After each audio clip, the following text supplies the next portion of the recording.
अस्सलाम वालेकुम students, learner, friends. आज का हमारा टॉपिक है थायराइड ग्लैंड्स पे हमने बात करनी है। थायराइड ग्लैंड के मतलब बोलना है। प्रीवियसली हमने एंडोक्राइनोलॉजी को शुरू किया था और एंडोक्राइनोलॉजी को शुरू करते हुए हमने पिट्यूटरी ग्लैंड को बोला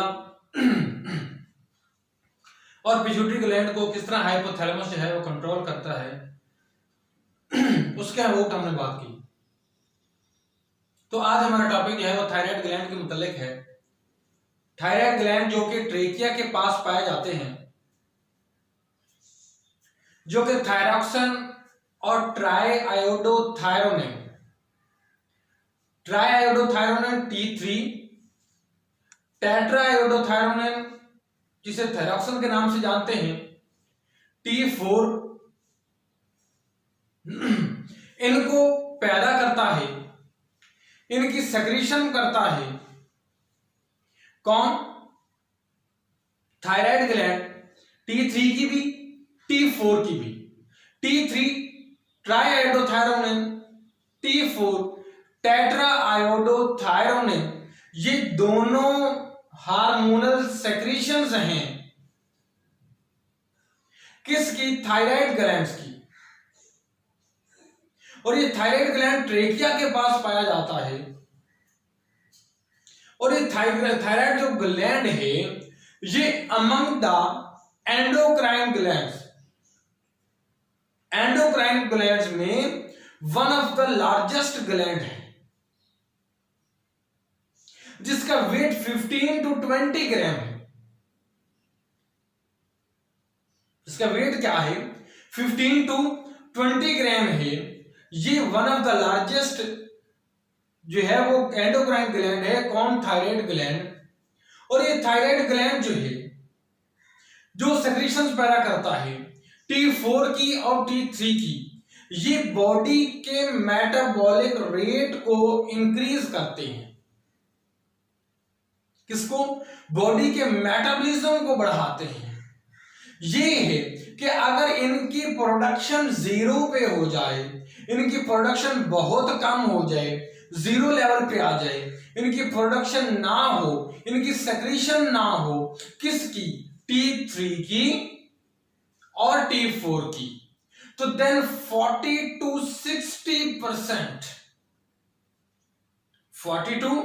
60% क्या होता है कि फर्क आ जाता है। मेटाबॉलिज्म रेट 40 to 60% कम हो जाता है। क्या हो जाता है? 40 to 60% कम हो जाता है। कब? जब इनकी T3 की और T4 की प्रोडक्शन लेवल लो हो जाए या बिल्कुल ना हो तो उस वक्त की बात है। लेकिन जब इनकी सेक्रीशन मुनासिब हद में जारी रहेगी तो क्या होगा? इनका नॉर्मल लेवल पे सेक्रीशन होती रहेगी तो 40 to 60% मेटाबॉलिक रेट में इंक्रीज हो जाएगा। वो इंक्रीज कर जाएगा इनकी मौजूदगी की वजह से। अब ये ट्राइआयोडोथायरोनिन और टेट्राआयोडोथायरोनिन, ट्राइआयोडोथायरोनिन या टेट्राआयोडोथायरोनिन को थायरॉक्सिन भी कहते हैं।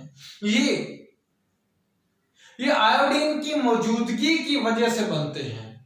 अब आयोडीन की मौजूदगी ब्लड में होती है। ये आयोडीन हम जो इनटेक करते हैं, बॉडी के अंदर ले जाते हैं गैस्ट्रोइंटेस्टाइनल ट्रैक्ट से, वहां से क्या होता है कि ये आयोडीन को लिया जाता है और कैपिलरीज में भेजा जाता है। ब्लड के अंदर आयोडीन का लेवल होता है। अब वो आयोडीन का लेवल जो ब्लड के अंदर है वो थायराइड ग्लैंड के अंदर कैप्चर किया जाता है। और वो थायराइड ग्लैंड के अंदर कैप्चर करवाने के लिए, अगर थायराइड ग्लैंड के हम ओवर व्यू की बात करें, माइक्रोस्कोपिक व्यू की बात करें, तो ये फॉलिकल्स पड़े हैं जो प्रोडक्शन में इन्वॉल्व हैं। उसके बाद कोलाइड पड़े हुए हैं, ये जो सेक्रीशन में इन्वॉल्व होते हैं, उसके थायराइड के सेक्रीशन में इन्वॉल्व होते हैं। आरबीसीज पड़े हुए हैं। ये आरबीसीज हमने बताया है कि वो ब्लड है जो थायराइड ग्लैंड्स की तरफ आता है। जो आयोडीन को ट्रांसपोर्ट करने में इन्वॉल्व है, जो आयोडीन के ट्रांसपोर्टेशन में इन्वॉल्व है, ये उसकी बात की जा रही है। अब होता क्या है कि आयोडीन के प्रोडक्शन कैसे होता है, ट्राई आयोडोथायरोनिन की और टेट्रा आयोडोथायरोनिन की प्रोडक्शन कैसे होती है। हम इससे पहले इनके प्रोडक्शन की तरफ चलें तो जिन लोगों ने मेरा चैनल जाफर बालाजी को सब्सक्राइब नहीं किया उसको सब्सक्राइब करें, बेल आइकन को प्रेस करें, वीडियो को लाइक और शेयर करना मत भूलें। तो हम आगे चलते हैं अपने टॉपिक की तरफ कि अब ये आयोडीन जो ब्लड में मौजूद थी वो कैसे टिश्यूज के अंदर ट्रैवल करती है, टिश्यूज के अंदर वो कैसे जाती है। टिश्यूज के अंदर वो NIS के जरिए जाती है। NIS सोडियम आयोडाइड सिंपोर्टर जो है ये मौजूद है। ये क्या करता है, आयोडीन के आयन को, रेडिकल को इनसाइड द टिश्यूज भेजता है। अब इनसाइड द टिश्यूज जो आयोडीन मौजूद है वो 30% ग्रेटर है एज कंपेयर टू उस आयोडीन के जो के ब्लड में मौजूद है। किसके अंदर मौजूद है, जो ब्लड के अंदर आयोडीन मौजूद है उसकी निस्बत 30% आयोडीन ज्यादा है। किस में, इनसाइड द थायराइड सेल्स में, इनसाइड द थायराइड टिश्यूज में वो 30% ज्यादा है। लेकिन ये लेवल 30% से 30 टाइम्स ग्रेटर है, तो ये लेवल इंक्रीज करके 250 टाइम्स ग्रेटर होता है। और ये लेवल इंक्रीज कैसे करता है, TSH जो कि पिट्यूटरी से आता है, थायराइड स्टिमुलेटिंग हार्मोन, वो ये इसके NIS को स्टिमुलेट करवाता है inside the thyroid tissues. Iodine की बात कर रहा हूं, आयोडीन कैप्चरिंग बढ़ जाती है। जब आयोडीन कैप्चरिंग बढ़ जाती है, आयोडीन आयन अंदर आता है, लेकिन ये जब बाहर दूसरी साइड जाता है कोलाइड साइड पे, तो उस जानिब ये क्या करता है, पेंड्रेन उस आगे भेजती है, तो ये मॉलिक्यूलर फॉर्म में आगे जाता है, I2 की फॉर्म में जाता है। अब जब मॉलिक्यूलर फॉर्म में आगे गया तो मॉलिक्यूलर फॉर्म में आयोडीन को भेजना आगे बनता ही कैसे है, क्योंकि यहां पे पहले डी आयोडीनेशन हुई। क्या हुई भाई, डी आयोडीनेशन हुई। किसकी हुई मैं अभी बाद में बताता हूं। वो आयोडीन का रेडिकल और ये आयोडीन का रेडिकल, इन दोनों ने आपस में ये मिले और मिलके क्या बनाया, आयोडीन का मॉलिक्यूल बनाया। लेकिन आयोडीन का मॉलिक्यूल जो है वो काउंटर करंट एक्सचेंज करता है। किसके जरिए उनकी होती है, पेंड्रेन के जरिए। पेंड्रेन क्लोरीन को अंदर भेजता है, आयोडीन का मॉलिक्यूल्स को बाहर भेजता है। अब जो आयोडीन के मॉलिक्यूल्स बाहर भेजे गए उनकी होती है ऑक्सीडेशन, उनकी क्या होती है, ऑक्सीडेशन होती है। और वो कौन करवाता है, पर ऑक्सीडेज एंजाइम करवाता है, जो कि हाइड्रोजन पेरोक्साइड की मौजूदगी में करवाता है। और ऑक्सीडेशन करवाता क्यों है, ताकि इस आयोडीन की, आयोडीन जो मॉलिक्यूलर फॉर्म में मौजूद है उसको नेसेंट आयोडीन में बदला जा सके, उसको आयोडीन के एटम में बदला जा सके। वो आयोडीन एटम में क्यों बदला जाता है, क्योंकि आयोडीन एटम ज्यादा अटैचमेंट शो करती है, नेसेंट आयोडीन ज्यादा अटैचमेंट शो करती है प्रोटीन के साथ एज कंपेयर टू आयोडीन के मॉलिक्यूल की, वो ज्यादा रफ्तार में काम करती है। अब कौन सी प्रोटीन के साथ ये रिएक्ट करेगी, अगर हम इनसाइड द टिश्यूज की बात करते हैं तो यहाँ पे एंडोप्लाज्मिक रेटिकुलम पड़ा हुआ है। इन एंडोप्लाज्मिक रेटिकुलम पे ग्रेनुलर स्ट्रक्चर्स पड़े हुए हैं, राइबोसोम्स के हैं, जो कि इसमें प्रोटीन की प्रोडक्शन करवाते हैं। और वो प्रोटीन जो ग्लोबुलर प्रोटीन है, ये ग्लोबुलर प्रोटीन जो है ये क्या करती है, टायरोसिन के साथ मिलती है और टायरोसिन के साथ मिलके ये थायरोग्लोबुलिन बनाती है, जो कि मजीद मैच्योरेशन होती है जिसकी गोल्जी के अंदर। किसके अंदर होती है, गोल्जी के अंदर इसकी मजीद जो है वो मैच्योरेशन होती है। किसकी, थायरोग्लोबुलिन की।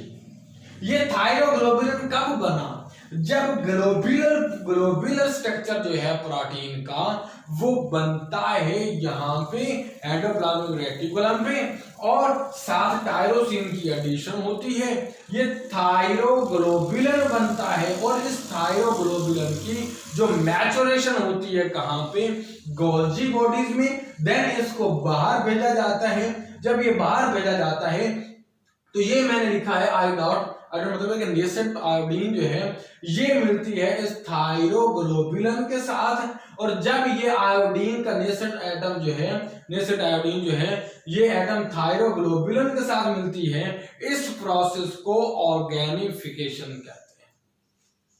इसको हम क्या कहते हैं, ऑर्गेनिफिकेशन कहते हैं। जब नेसेंट आयोडीन मिलती है किसके साथ, इसके साथ मिलती है, थायरोग्लोब्यूलन के साथ मिलती है उस वक्त। अब ये थायरोग्लोब्यूलिन अपने साथ आयोडीन लिए होती है, और जितनी आयोडीन इस थायरोग्लोब्यूलिन के साथ अटैच होती है वो प्रोडक्ट वैसी तैयार होती है। मतलब कि या तो वो MIT जो है वो बनेगी, या वो DIT बनेगी, या वो T3 बनेगी, या फिर RT3 बनेगी, या फिर T4 बनेगी। अब MIT क्या है, मोनो आयोडाइड जो है, आयोडीन थायरोनिन, आयोडाइड थायरोनिन जो है, मोनो आयोडाइड थायरोनिन। उसके बाद अगर मजीद आयोडीन अटैच होगी तो डाई आयोडोथायरोनिन, मोनो आयोडोथायरोनिन और डाई आयोडोथायरोनिन। जब 2 आयोडीन अटैच होंगी, जब 3 अटैच होंगी तो ट्राई आयोडोथायरोनिन, और जब 4 अटैच होंगी तो टेट्रा आयोडोथायरोनिन थायरोक्सिन बनती है। अब जो सेक्रेशन होती है वो ट्राइआयोडोथायरोनिन की और टेट्राआयोडोथायरोनिन की होती है। ये रेजिडुअल RT3 है। अब हम बात करते हैं कि मोनोआयोडोथायरोनिन और डाइआयोडोथायरोनिन ये अटैच किसके साथ होती हैं, ये थायरोग्लोब्यूलिन के साथ अटैच होती हैं।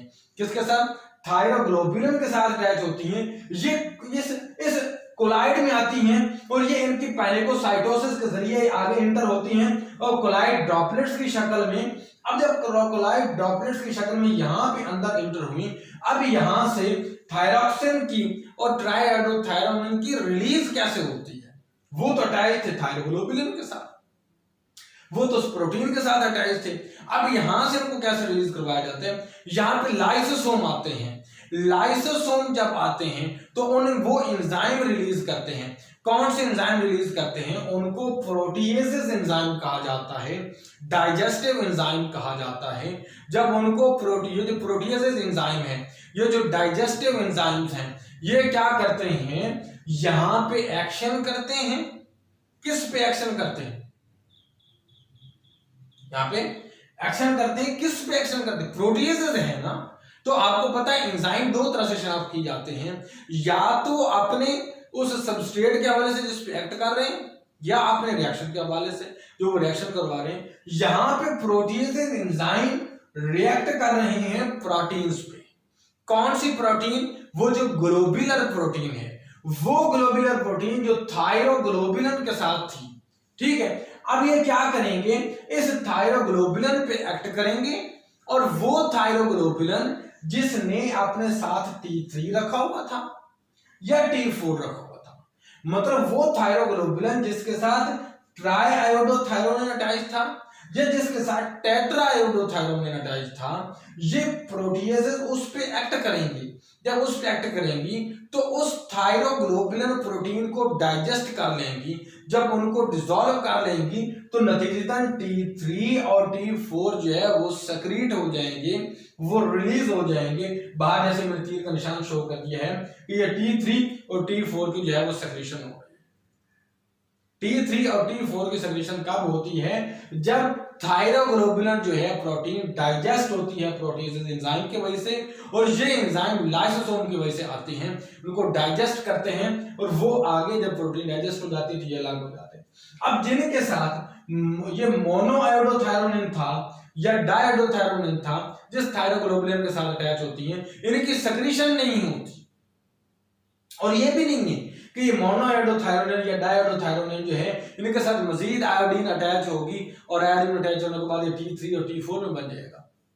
ऐसी बात नहीं है। होता क्या है कि मानो आयोडोथायरोनिन और डायोडोथायरोनिन जो है इन पे भी प्रोटीएसेस एक्ट करते हैं, और वो प्रोटीएसेस एक्ट करके क्या करते हैं, इनकी जो है वो थायरोग्लोबुलिन प्रोटीन को डाइजेस्ट कर लेते हैं, और इनकी आयोडीन जो है वो अलग कर देते हैं, और थायरॉक्सिन अलग हो जाता है, थायरोसिन अलग हो जाता है। जब ये थायरोसिन अलग हो जाता है और आयोडीन अलग होती है, तो वो आयोडीन जो है वो आगे जाके फिर मिलती है इस आयोडीन के साथ जो NIS के जरिए इंटर हुई थी, और फिर उसने आयोडीन का मॉलिक्यूल बनाया था। ये डी आयोडीनेशन हुई है, ये इस आयोडीन के एटम के साथ मिलेगी और आयोडीन का मॉलिक्यूल बनाएगी, और जो टायरोसिन है वो फिर मजीद रफ एंडोप्लाज्मिक रेटिकुलम के साथ मिलेगा, रफ एंडोप्लाज्मिक रेटिकुलम के साथ, और फिर उसकी प्रोटीन जो नेक्स्ट बनेगी उसके साथ अटैच होगी गोल्जी की तरफ, और थायरोग्लोबुलिन बनाएगा। और ये स्ट्रक्चर इसी तरह जो है वो सर्कल जो है वो चलता रहेगा। यहाँ पे मेरा टॉपिक खत्म हुआ। हम मजीद जो है उस पर बात करेंगे कि T3 और T4 जो है वो किस तरह आगे रोल प्ले करते हैं बॉडी के अंदर, और उनके ना होने की वजह से कौन सी डिजीज होती हैं, और उनका फायदा क्या पहुंचता है। तो हम नेक्स्ट लेक्चर में बात करेंगे। यहाँ तक मेरा लेक्चर खत्म हुआ। वीडियो पसंद आया तो उसको लाइक और शेयर करना मत भूलिएगा। अल्लाह हाफ़िज़।